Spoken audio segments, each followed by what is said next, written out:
Take two. Hey YouTube, so I'm coming at you all with a video with Des today. We do want to give you the disclaimer that this video may be long, but we just want to be honest. As you always see on this channel, we do real talk and lifestyle, and so this is a combination of both. So stay tuned. What up? Y'all know me, I'm Des.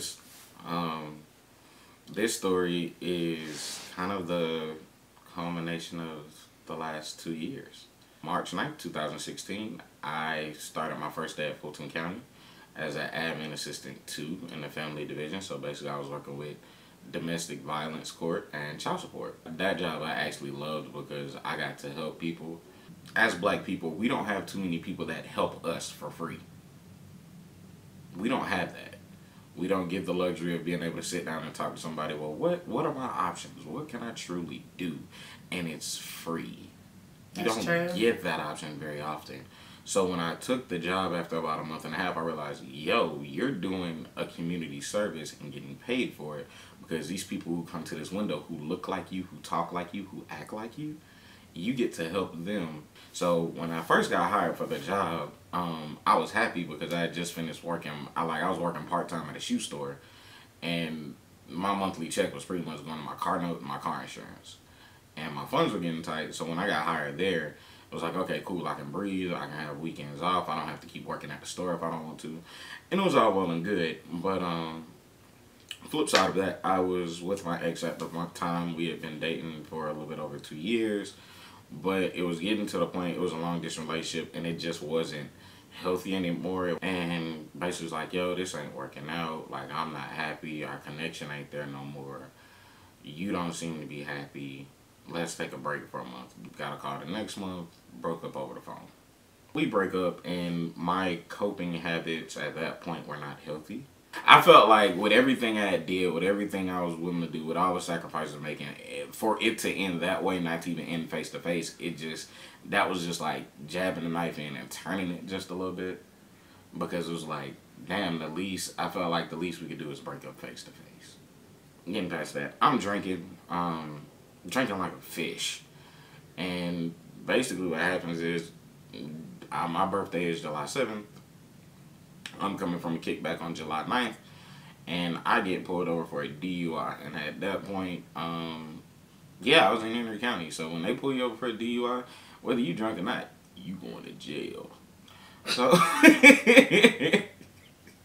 basically, on top of now dealing with this, like getting over this relationship stuff, I'm at the point now of, okay, we have a new thing to deal with. You have a DUI. Mindful, I have been at my job for 4 months to the day.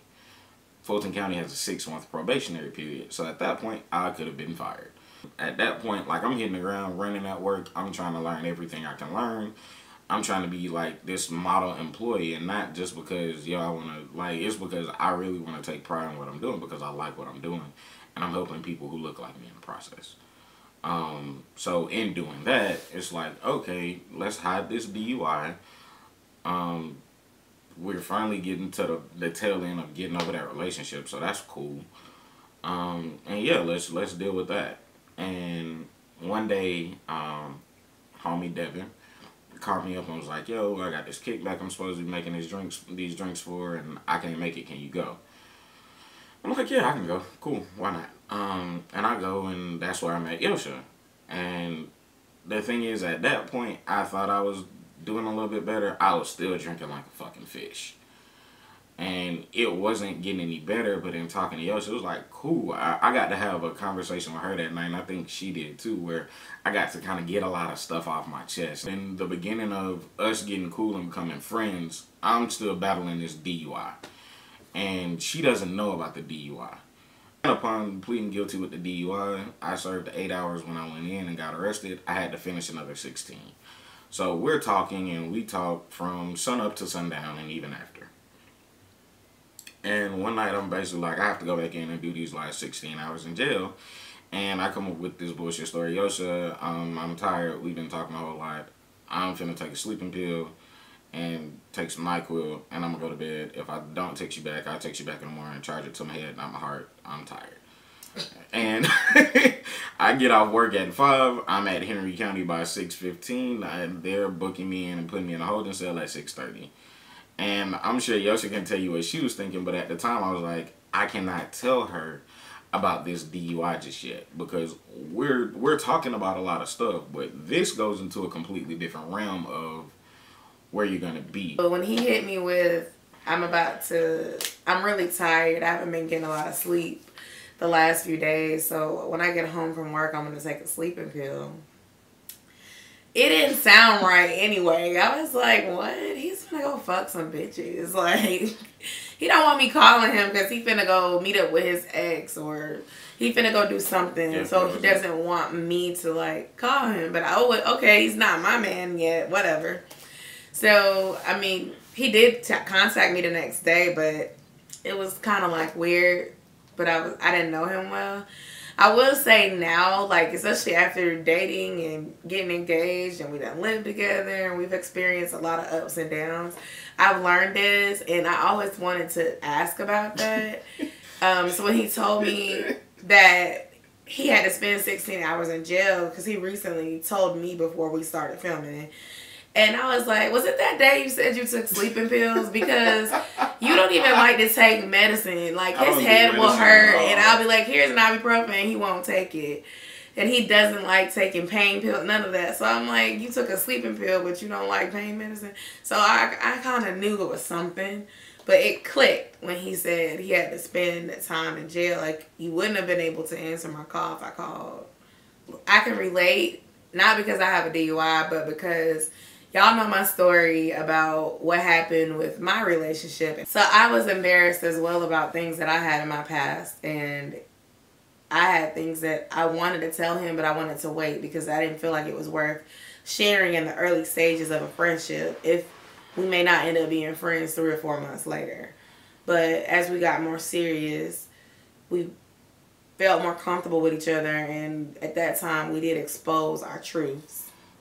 Yeah, so just going into that, it was just a lot. Fast forward, I am still working at Fulton County. Still just going in there and busting my ass every day, doing everything they asked me to do, plus more, going in early, staying late, helping customers that are really rude and disrespectful, but knowing, yo, if you don't help your own people, nobody else is willing to either. Fast forward to October 2017, somewhere around there. But so around that time, I'm thinking like, okay, I'm gonna like propose to Yosha. I'm thinking about it. She's talking about it. Cool. And it's like, the first thing she says, like, as we're looking at this, yo, where else are you gonna start working? You don't make enough money.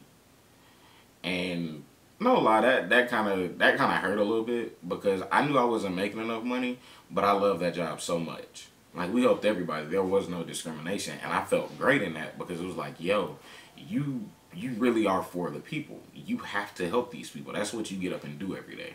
And Yosha will tell you, when I was working there was no issue of me getting up and going to work. I'm happy and I'm going for goals. And they're like, yo, as soon as this position opens up, you can have it. Back in my mind, yo, you still got this DUI from your probationary period that you haven't told anybody about. So that's going to come out. It's going to come out because they're going to run a background check on you. So you have to be able to sit down and explain this when they hire you.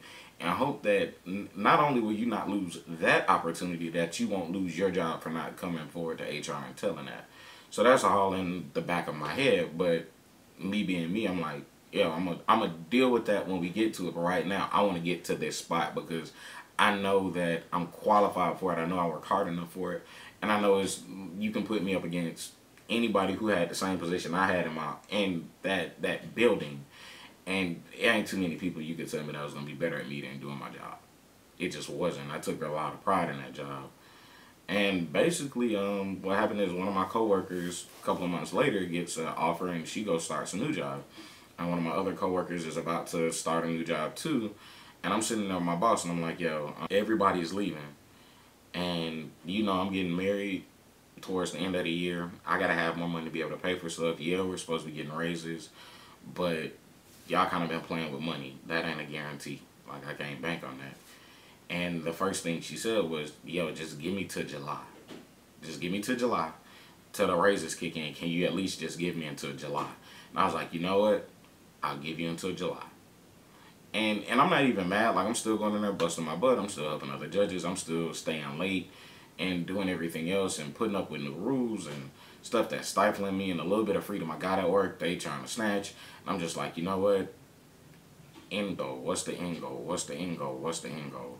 And I'm there. Like, I'm there. And Yosha, we are arguing about money like every other week. And it's just like, yo, you don't make enough money. I'm like, God damn, I know I don't make enough fucking money. Just let me get to the point where I can finish this out. I have a plan. And they finally finalized, hey, you guys are going to get your raise. And I'm like, great. In the back of my mind, I'm still like, we're still slightly underpaid for what we're doing. But okay, we can make it work. I can finally make enough money to pay for the mortgage, and I can pay all the bills by myself if I need to. If anything happens where Yosha can't go to work for an extended amount of time, I can go to work and still pay bills. But in the back of my mind, it's like, I'm still not getting what I want. Like, this is not what I want. I've been here for 2 years now, and you guys have nothing left to offer me as far as giving me a position that I feel like I'm qualified for in the foreseeable future. And basically, I'm still going in there working hella hard, and we get to June 1st. And this is probably not the happiest me and Yosha have been, because we're in a new house, and she's carrying a lot of the load because I'm not making enough money. But I'm like, yo, my raise is coming. And this morning, I'm getting up, and I'm late for work, and she's like, yo, just stay home with me. I'm like, I can't. I got to go to work. We got court today. We got a bunch of stuff going on. I can't. Like, she's like, no, just stay home with me, Des. Just stay home. Like, we're finishing stuff for the living room, and we're getting stuff together. Please just stay home. And I'm like, yes, I can't. So I get to work that morning, and some stuff happened. I can't even tell you what happened that morning, but it aggravated the hell out of me. We got this one customer who was just chewing everybody out, and he had said some stuff to me already, and I let it slide. I let it slide the first time. I let it slide the second time. And then he came back, and he said something under his breath. I was like, excuse me? And he said it. I got so pissed. I went off. And my boss is like taking his side. I'm like, what the fuck? And she was like, yeah, go to the 6th floor. And I'm like, okay, I'm getting fired. I text Yosha. I'm like, yo, I'm finna get fired. I already knew. Like, I knew what was coming. Because when they asked, I didn't lie about it. Like, I felt like, you know what? I have no reason to lie. If I lie about it now, it's going to come back and bite me in the ass later. They fired me, and I gave them my badge, and I signed my separation agreement and whatever, and got told about my IRA and my retirement and being paid out for my vacation time. And riding the elevator back up, I wasn't even mad. Like, the signs were always there for me to leave anyway. Like, my mom had been saying, yo, it's time for you to leave. It's only so far you're going to go there. Yosha was like, yo, the other people aren't leaving soon, so this spot you're saying you're going to get might not come up for another 5 years. Are you okay with being there for another 5 years on the same spot? And in my mind, I was just like, nah, I'm not. But I wasn't mad anymore, because I'm like, yo, when one door closes, not on my time, but another door will open. God let go from that job and was like, okay, I don't have a job, so I need to get a job. And the job I'm at now is just a dead-end job. And the people there, I think their thing is they want to fill shirts. Because that's what they need. They need bodies. You have to walk in your flesh and your skin, know what you're worth, know what you desire, and know how not to sell yourself short. And I think a lot of us do that at times. We sell ourselves short because we're afraid to take that next step. You're afraid to venture out. You're afraid to be different. You're afraid to be that person who does not live by everybody else's rules. That's all we're doing when we're working for all these other people. I'm not saying you don't go work for other people, but in some point you got to realize in them 40, 50, 60 hours a week that you work, do you have time to chase your own dreams? Not your wife's dreams, not your husband's dreams, not your kids' dreams, but your dreams. When you look in the mirror and you look at, this is what I want to do in life, this is what I love, are you really chasing it? You might not be able to get to where you want to be immediately, but damn it, chase the dream. I'm trying to start a business right now. And I'm just asking God just bless my business and let it thrive. That don't mean I'm going to be a millionaire. That don't mean I'm going to be Kane Works or Stuff for Greeks or any of these other people. I might not reach Nike level. I might only be a small business. But if I can get up and go to work and be happy every morning, provide for my family, look myself in the mirror and say, you know what? I did something I really wanted to do, I really loved, and I really cherished. I'm okay with that. Nobody can take that from me. So, this was a long video. Thank you guys for listening, for watching. Don't forget, comment, rate, subscribe, and it's exclusive for Instagram, Snapchat, Growth and Clarity on Instagram. All of those wonderful things. Thank you so much for being my sounding board. God bless.